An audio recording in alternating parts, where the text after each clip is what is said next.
57-year-old businessman Olin Johnson and his wife 52-year-old Kerilyn Johnson stayed in Provo, Utah. They were married for over 3 decades and had 6 children ranging in age from their late teens to adults. Kerilyn was born in Provo and worked as a voice teacher at Brigham Young University. She appeared in numerous stage productions and was also the owner of Kerilyn Johnson Vocal Studio. She graduated with a Bachelor of Fine Arts in Music and Dance Theater from Brigham Young University. She was devoted to her family and her passion for music. Kerilyn was a beacon of love and light and was cherished by all who knew her. She filled her life with beauty, faith, and optimism. She had the ability to bring people together and make everyone feel included and valued.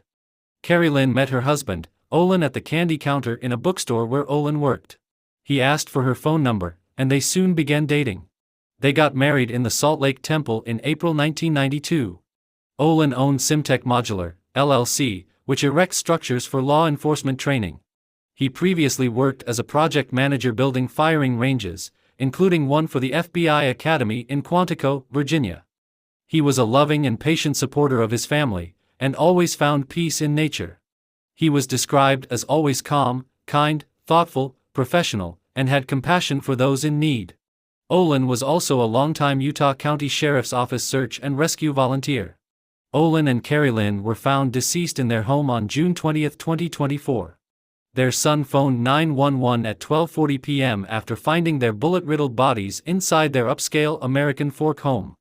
The son that called 911 stated over the phone, "I think my dad shot my mom, but then he shot himself."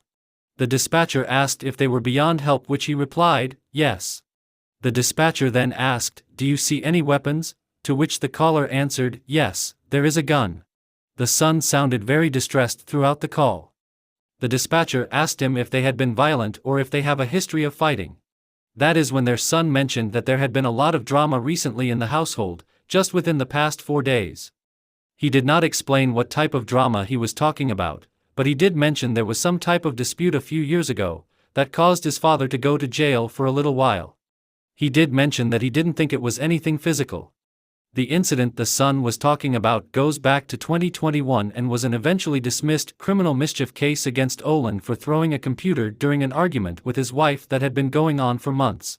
It's unclear what the prior protracted argument was about and unclear exactly what the drama at home within the last 4 days entailed, but it was reported that on June 18, 2 days before the shooting, Olin posted online saying, "No matter how crappy a person I am, motorcycles always love me back. Oh, and skiing. Skiing loves me too." And that same day, there was a development in a different case brought against Olin on May 9, where he was charged in 4th District Court with doing business without a license, a Class B misdemeanor. A copy of a business license was filed as part of the case. The license wasn't effective, however, until May 30. Charging documents state that Olin's business was selling modular panels on May 2. The American Fork Police Department has yet to reveal a motive in this shooting and said that parts of the investigation into this case are underway. Lieutenant Stuart Ford said in a statement, "We're not real sure what led up to it, but he shot her twice and then shot himself, ending his own life." He added that there were no signs of struggle or argument before the shootings, but he did not go into any details about the scene.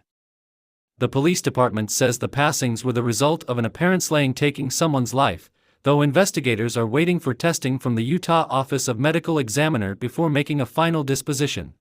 At this point, the family is requesting privacy as they grieve their loss. A GoFundMe page has been set up by a family friend for the 6 children in the aftermath of the tragedy. The page's description reads, "It is hoped that they would not need to shoulder the financial burden of paying for funeral expenses and other unexpected costs over the coming weeks and months." The family of the Johnsons said in a statement, "As we cope with immense sorrow, mourning the loss of Kerilyn, our beautiful mother, daughter, and sister, we also mourn for Olin, despite his actions. We are overwhelmed with love and support from the community and express our deepest appreciation and gratitude. If you or someone you love is in crisis, please reach out for help.